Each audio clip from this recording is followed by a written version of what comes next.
Hey, salut à toutes, j'espère que vous allez bien. Je suis très contente de vous retrouver pour cette nouvelle vidéo. Je vous emmène avec moi dans le prochain projet couture et je vous emmènerai aussi avec les copines. C'est parti. Je commence cette vidéo juste avant que Nadia et Gilliane arrivent pour notre journée couture. Je suis vraiment très contente. Ça fait un petit moment que j'ai pas eu les filles à la maison pour coudre. Donc je suis très contente de les avoir avec moi. Il est midi moins 5. J'ai préparé le repas, j'ai loupé mon gâteau. Disclaimer, je ne dis pas pour m'auto-flageller qu'il n'est pas bon. D'habitude, je suis pas si mauvaise que ça en gâteau, en pâtisserie, mais là, j'avais plus assez de sucre, j'avais plus de levure chimique, donc j'ai bidouillé un truc avec de la levure boulangère. Enfin, bref, à mon avis, c'est une catastrophe. Heureusement, Jill a dit qu'elle arrivait avec des gâteaux. Nous sommes sauvés, c'est le principal. Je me sens très en retard parce que j'ai pas du tout préparé le projet. Pour dire vrai, je viens de me décider il y a environ 3 minutes 50. Donc, il faut que je me bouge. Si ça se trouve, je vais me sentir très en avance quand elles vont arriver parce qu'elles ont peut-être pas eu le temps elles-mêmes de préparer. Donc, cross finger, peut-être je serai la première d'ici une quinzaine de minutes. J'ai jeté mon dévolu sur Agathe. Ah, bah j'ai pris une feuille, mais c'est pas celle où il y a le dessin technique. Bougez pas, je reviens. Orga en carton, bonjour. J'ai donc jeté mon dévolu sur Agathe, qui est une petite jupe short, comme vous le voyez là à l'écran. Donc c'est une jupe short, soit très simple ici, sans freluche. Soit vous avez une grande poche ajoutée comme ça sur le côté. Vous pouvez avoir une version froncée et un petit nœud aussi. Alors, attendez. Qui refasse le focus. Voilà, un petit nœud ici optionnel. Et en termes de possibilités sur le dos, vous avez soit sans poche, soit poche plaquée, soit vraie ou fausse poche passe-poilée. Je ne suis pas encore complètement arrêtée sur la version que je veux. En revanche, je sais celle que je ne veux pas. Je ne pense pas partir sur la version avec la poche sur le côté. Ça peut être très joli, mais j'ai peur que ça amène pas mal de volume sur mes hanches et ça m'inquiète un petit peu. J'ai la même inquiétude pour la version froncée, même si je pense que ça peut être plus discret au vu du tissu que j'ai choisi. Donc je suis encore en réflexion sur ça. Et pour les poches, je vais pas partir sur la version plaquée, je ne vais pas partir sur la version rien du tout. Je pense que je vais faire les fausses poches passe-poilées. Parce que je trouve que c'est quand même plus sympa d'avoir quelque chose qui vient couper un peu l'espèce de gros boulard qui est mon fessier. Voilà. A priori, plutôt une version fausse poche passe-poilée et après, soit froncée ou non froncée, mais j'aime beaucoup le nœud. Donc, je viendrai faire le nœud optionnel. Et pour ça, il me faut 1m10 ou 1m40 de tissu si je prends la version froncée. Forcément, ça demande un plus gros métrage pour venir resserrer. Je préconise d'ailleurs plutôt un tissu fluide sur la version froncée et plutôt avoir quelque chose peut-être qui se tient mieux, ce qui est complètement normal d'ailleurs, sur la version simple. Je suis partie plutôt du tissu que j'ai pour amener ma réflexion à la version choisie. C'est comme ce que j'arrivais pas à me décider, tout simplement.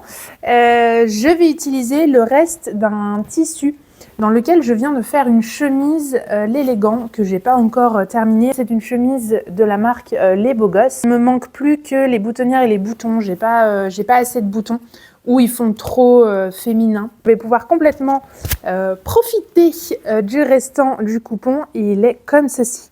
Je le trouve très très beau. J'avais payé les 3 mètres à 10 €. Il est assez fin. C'est pour ça que je pense que pour la version froncée, ça peut être très sympa. J'ai peur que ça soit trop fluide pour une version droite. Donc je pense que c'est ce qui va m'amener à la version froncée. Je pense pour la doublure que je vais aussi utiliser ce tissu-là si je peux. Sinon j'ai un petit bout de popeline ou de viscose noire qui doit traîner. Donc je vais préparer tout ça. Je vous emmènerai donc avec moi, si j'y pense, au cours des différentes étapes de la journée. C'est parti!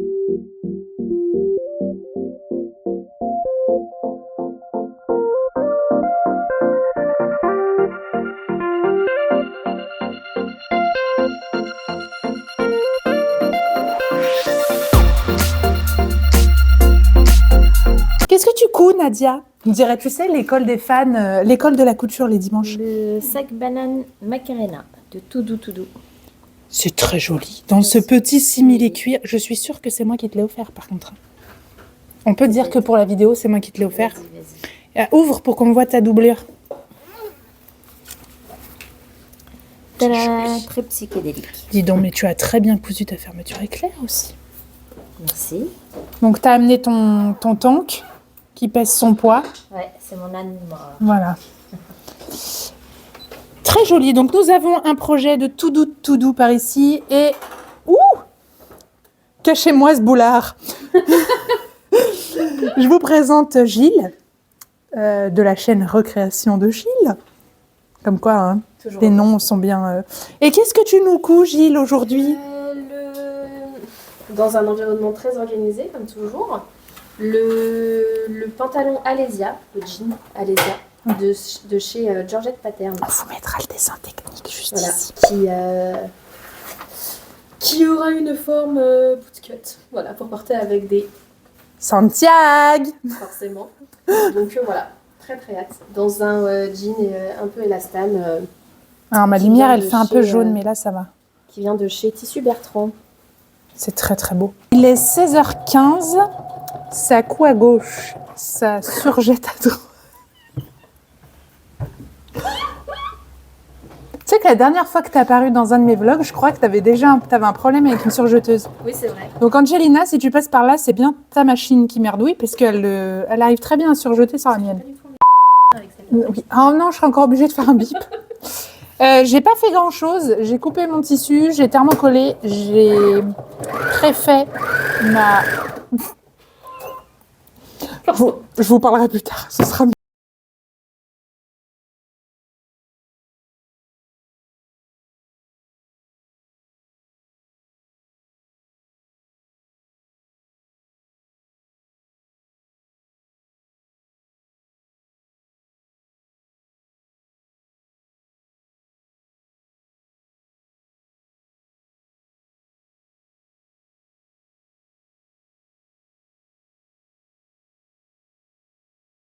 Qui s'appelle Nadia.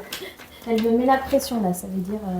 Voilà, donc tu continues maintenant, parce que je suis en train de dire au monde que tu décalques pour moi. C'est dommage. Et en même temps, je trouve que c'est une bonne chose que ton visage reste anonyme. Comme ça, je suis certaine de te garder que pour moi, Nadia. C'est pour mon futur projet, le pantalon Camille, décalqué par ma copine Nadia. Elle me met la pression, maintenant je suis obligée d'aller jusqu'au bout. Exactement. C'est le moment où je me rends compte que je n'ai pas positionné les branchements du micro correctement et où j'étais convaincue de vous tenir un monologue super intéressant sur le petit décalage au niveau du rectangle de mes poches passepoilées. Et je me suis ensuite attelée à vous expliquer, une fois que Gilliane aura terminé de faire la star derrière moi. Donc attendez, tada! Donc une fois ce petit passage humoristique terminé, je vous montrais à quel point je m'étais aussi intéressée et investie, je dirais, sur l'angle parfait de ma jupe, à tel point que j'avais fait quelques points à la main après les avoir positionnés au thermocollant double face. Et grâce à justement mon erreur, vous n'entendrez pas Gilliane qui présentement déjà vous parle la bouche pleine avec mon gâteau loupé, mais surtout qui se moque de moi en disant que j'étais peut-être un petit peu trop perfectionniste, mais je cite: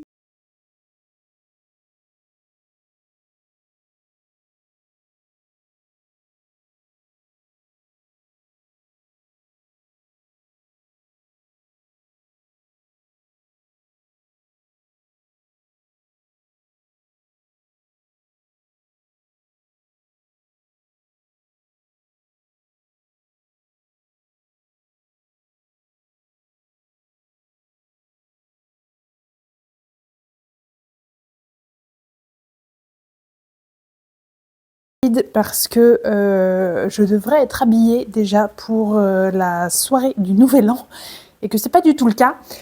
J'ai terminé, alors pas du tout toute la jupe, mais en tout cas de poser mon zip ici et d'assembler du coup le côté. Il me manque à coudre du coup la partie ceinture, voilà, que je devrais venir replier comme ceci, et puis les ourlets. Mais j'ai tellement peur que la taille n'aille pas, plus que ça me grossit, plus que plein de choses, ça soit trop court, que je vais essayer de passer le short, sachant que j'ai mis une ceinture, un zip plus court que ce qu'il n'aurait fallu. Alors, ça passe. Hop, je vais accrocher ça comme ça. Maintenant, est-ce que je vais le monter jusqu'au bout, ce zip? Haha, that is the question.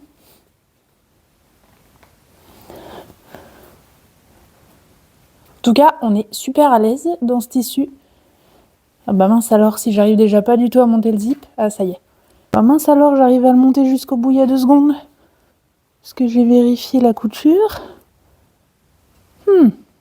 Avant de le passer, j'arrivais à la fermer jusqu'en haut. Je vais vous remonter. Je vais requitter tout ça. J'ai essayé juste avant, j'arrivais à la monter jusqu'en haut et là ça bloque. Ah oui. Ah bah je vois, le zip est d'une qualité de merde. Voilà, et du coup, il est abîmé. En fait là, il y a la dent du zip qui ressort dans le zip.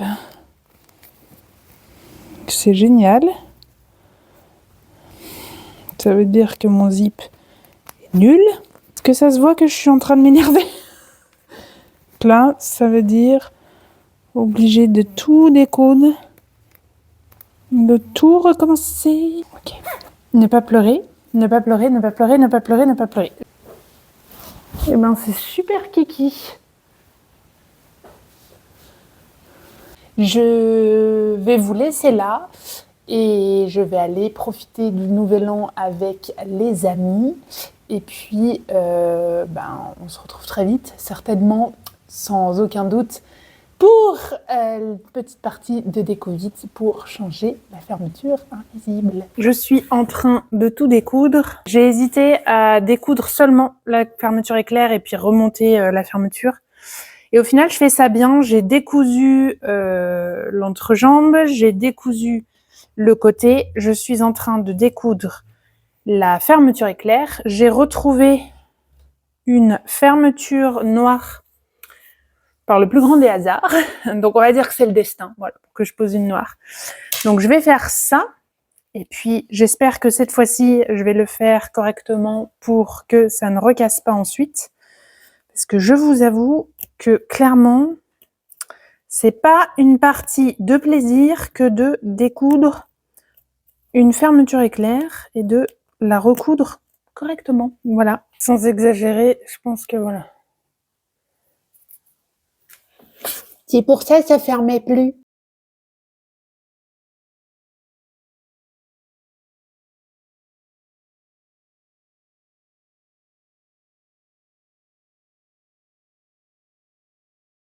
Quelques jours après, parce que en bon gros boulet, j'ai fait plusieurs fois la même erreur de ne pas mettre le petit bout dans le bon sens. Donc j'ai plusieurs rushs qui ont dû partir à la poubelle parce que on ne m'entendait pas parler. On va dire que c'est le karma et que c'est pour finir en apothéose cette fin de vidéo. La jupe short Agathe est donc terminée. J'ai plutôt un avis positif sur ce patron. Les craintes que j'avais au départ, c'est-à-dire quand même que la taille choisie ne soit pas la bonne parce que j'avais quand même un gros doute quand j'ai vu la ceinture et que ce soit trop court, ne se sont pas réalisées au final. Après, on aime ou on n'aime pas une fois la pièce terminée sur nous. Est-ce que ça va à notre morphologie ou pas? Ça c'est plutôt subjectif, mais mes craintes de départ ne se sont pas passées. Je vous mettrai la vidéo portée pour que vous puissiez avoir un avis, vous, sur cette pièce une fois terminée. À ce jour, je l'ai portée qu'une fois. Je l'ai terminée le week-end dernier et puis je l'ai portée lundi au travail. J'avais effectivement peur toute la journée lundi que ça me fasse un popotin énorme, mais genre vraiment énorme, parce que quand je me regardais comme ça, je me disais mais c'est pas possible. Après j'ai un problème en ce moment avec moi et moi-même, donc ça doit certainement pas arranger. Et j'ai quand même l'impression sur les vidéos que ça va, ça me fait pas non plus un popotin de 3 mètres de large, donc je suis assez contente. Ce que vous n'avez pas vu en vidéo et que peut-être les plus aguerris d'entre vous auront remarqué, c'est que mes 2 poches passe-polées ne sont pas 100% alignées.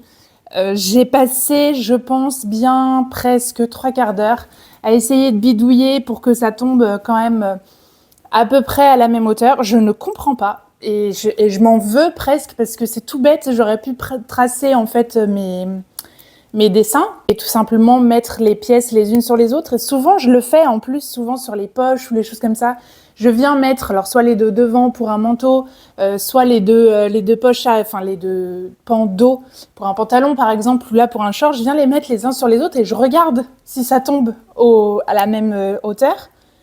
Et là, je l'ai pas fait. Donc, je m'en veux vraiment parce que si j'avais fait ça, eh ben, j'aurais pas ce fichu petit décalage. Alors, là, comme ça, maintenant que je vous l'ai dit, vous allez voir que ça. Soyez honnête, est-ce que vous l'auriez vraiment vu si je ne l'avais pas dit ? Moi, je vais aimer à penser, au moment où je tourne cette vidéo, en attendant vos commentaires, je vais aimer penser que non, que cela serait resté un secret à jamais. Je trouve ça très intelligent, ceci dit, d'avoir proposé cette version de fausse poche passe-poilée parce que c'est bien, je vous l'ai déjà dit, c'est bien, moi je trouve, d'avoir quelque chose sur l'arrière du dos quand on est un petit peu forte. Après, c'est mon avis, hein. Ceci dit, j'ai pas envie d'un volume disgracieux parce que la poche est mal positionnée. Donc je trouve que c'est vraiment très très ingénieux. Je suis mi-figue, mi-raisin sur le côté froncé de la jupe. Je pense que ça va, je pense que j'aurais préféré en version plus droite. Donc si jamais j'en fais une nouvelle pour le printemps, par exemple dans un jacquard, j'ai un jacquard un peu beige crème, ça pourrait être superbe dedans. Je pense que je ferai la version non plissée pour que ça soit un petit peu plus gracieux à mon sens. C'est très bien expliqué, j'ai pas fait de finition à la main, je tiens à vous le dire, mais en tout cas elle explique comment faire un point à la main et je trouve ça bien parce que souvent on vous dit faites quelques points à la main, mais si vous avez jamais appris cette technique, et ben là ça vous évite d'aller chercher soit sur YouTube, soit ailleurs dans un autre patron ou dans vos bouquins ou que sais-je. En tout cas là vous avez tout directement dans le livre, donc je trouve ça très bien. Après on adhère à cette technique ou on n'adhère pas, mais en tout cas le fait de l'expliquer, je la félicite aussi pour ça. Je n'ai fait que 1 cm puis 1 cm au niveau de l'ourlet. De mémoire elle préconise 1+2. Moi j'avais fait que 1+1, mais je l'avais déjà pensé comme ça sur la jupe. Et tout tombe nickel. Vous voyez là, c'est la partie jupe, là le dos, et vous avez du coup l'ourlet ensuite dessous. Je suis partie de cette partie-là parce que du coup je suis venue la déplacer au début et à la fin de ma couture pour que ça tombe nickel et que je puisse le faire en une seule fois, mon tour de cuisse. Et vraiment parfait. La seule petite chose, mais ça vraiment encore une fois, c'est pas du tout en lien, je pense, avec le patronage ou le patron en lui-même. Je pense juste que c'est mon corps un peu biscornu qui fait ça. La jupe short a tendance avec le collant à remonter un petit peu. Alors c'est léger, hein. C'est vraiment pas quelque chose qui me rentre à un endroit où on veut pas, etc. C'est vraiment très très léger et c'est un phénomène qu'on a un peu avec tous les shorts ou les jupes shorts que l'on peut porter en hiver avec des collants. Ceci dit, du coup, ça baille du coup un tout petit peu au niveau de la taille, parce que moi j'ai la taille qui est plus cintrée. Donc je pense, pour quelqu'un qui pensait que la ceinture était beaucoup trop courte, je pense que je pourrais grader sur la taille en dessous pour que ça vienne légèrement plus proche de mon corps et que ça soit un tout petit peu plus gracieux, voilà, quand je me lève, que je sois pas obligée tout de suite de la rebaisser parce que sinon ça rebique un peu sur le haut. Mais vraiment sinon aucun reproche à faire à ce patron. Je vais vous laisser sur ces dernières paroles. J'espère que ce petit vlog vous a plu. J'espère que voilà, avoir un aperçu de journée entre copines vous a aussi fait plaisir. N'hésitez pas à me donner votre avis en commentaire. D'ici là, je vous souhaite une excellente semaine. Je vous fais de gros bisous et je vous dis à très vite pour de nouvelles aventures couturières. Salut!